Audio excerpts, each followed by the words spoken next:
1039 LI News Radio presents Meet the Candidates with Jay Oliver. And welcome, 1039 LI News Radio. I'm Jay Oliver, and a pleasure to have aboard Mr. John McManmon. It's a pleasure to be with you, Jay. Vying for a spot in the 2nd District Assemblyman this November the 5th.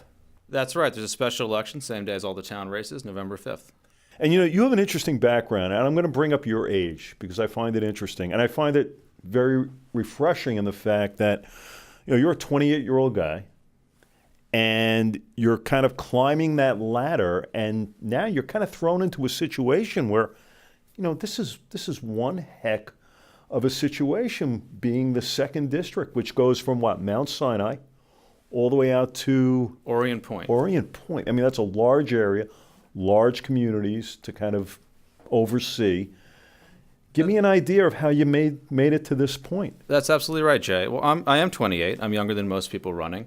And one of the reasons I'm running is that I see people my age, they're trying to buy homes, they're trying to start young families, and it's very, very difficult to make it on Eastern Long Island. We're caught between a rock and a hard place with a high cost of living, and we don't have the access to quality jobs that people have elsewhere in the state, in particular in New York City, where people have higher incomes. And so we have to do something about it. I'm running on real quality of life issues, from getting our fair share of state aid for schools. I'm sure everyone knows we don't right now. To promoting quality jobs. We can do that by attracting quality employers, by tailoring very specifically tax credits to attract high-tech, high-quality green jobs to our area, and also preserving open space, because on Eastern Long Island, the environment is the economy. Now, I'm an attorney. I had a private practice I'm very proud of. I've sat at the negotiating table with some of the most difficult guys in the state to sit down across a negotiating table with, and done very well. I also had a pro bono practice I'm particularly proud of. I represent children with autism and make sure that they had an appropriate public school education.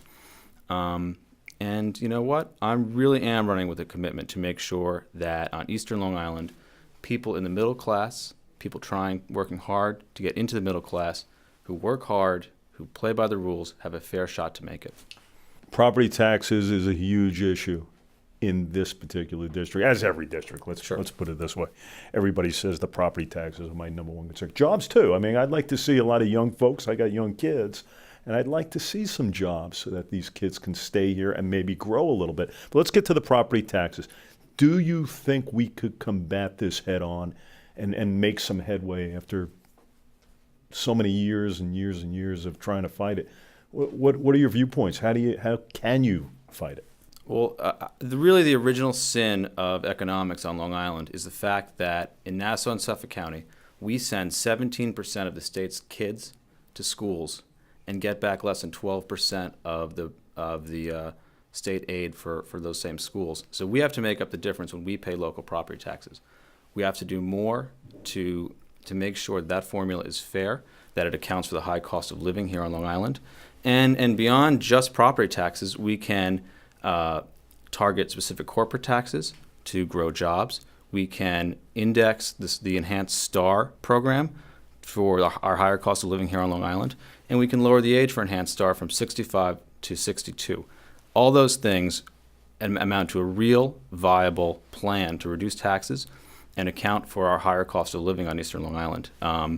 Look, I think people are sick of hyperpartisanship, and they're ready for people who seek real, viable solutions and have real plans. So being hyperpartisan, calling each other names, all this grandstanding we see in politics every day, it doesn't save an acre of open space, it doesn't create one job, and it doesn't relieve $1 of our tax burden. So we really need people who are going to focus on ideas, on issues, and move beyond the partisanship that we see from Washington to Albany to our own town halls. Let's get to the job situation, because I look at Riverhead, Route 58, which is occupied by everybody now, all the box cutters on that strip. And I know, being a Rocky Point resident, I know that Lowe's had a chance to come in there at one time, turned away, and that would have opened up some doors for a lot of kids. How do you attract, let's say, a Lowe's or a Target? I mean, are there chances to have these types of stores come into these types of communities and prosper? How would you do it? Well, Riverhead in particular is very close to my heart. I grew up in downtown Riverhead on Union Avenue. And when my parents moved there 20 years ago, when I was a very little kid, it was a place that they thought was just about ready to take off. I think 20 years later, it finally really is, that we're ready to develop responsibly downtown. Now, at the state level, we set the rules of the road. We can't make those micromanagement decisions for the towns. That's got to be done at the town level. But what we can do is create an environment where we bring in high-quality jobs by tailoring tax policies to bring in high-quality employers, where we develop responsibly in our downtowns so that we can preserve what's left of the open space that we have. I mean, you mentioned Route 58. I think that moving forward, what we have to do is save what's left of our open space and really focus on growing in the areas that are already built up. Downtown and Riverhead in particular, like I said, is close to my heart, and I think that with the right framework, the local officials can work with small business and the labor community to produce those sorts of high-quality jobs. I'm very optimistic about it. Are you reaching into the communities out there, John? I mean, it would seem that the residents definitely have a lot of concerns. Do you get a positive feeling when you basically say what you plan to do and everything else? Are they excited? Because, listen, young people really kind of make the world grow. And I know you're a highly touted individual in the party, the chairman of the committee, Richard Schaefer. Very excited about the prospects of maybe a John McManmon coming in.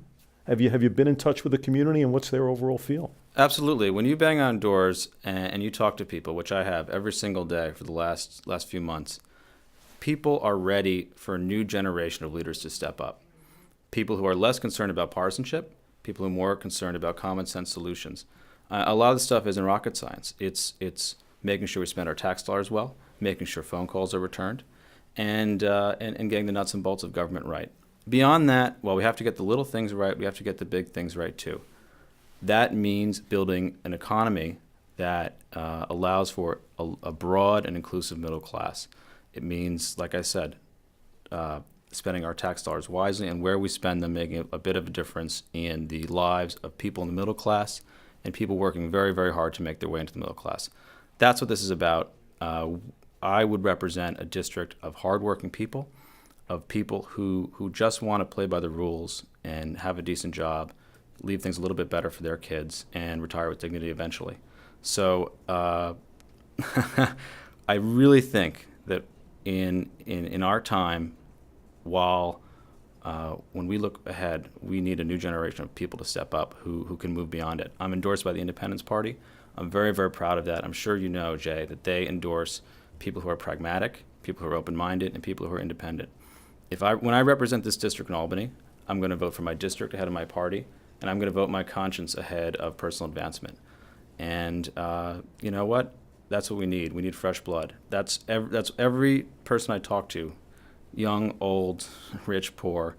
That's what they agree on. That we need new people coming into this system and both leading the party here in Suffolk, but just leading our communities forward. And I guess, when there is complacency, when people who are in office sometimes can't get it done over a period of time, they look to change. And I think sometimes that's what it's all about, maybe. It depends. I agree, but I don't just seek change, I seek renewal.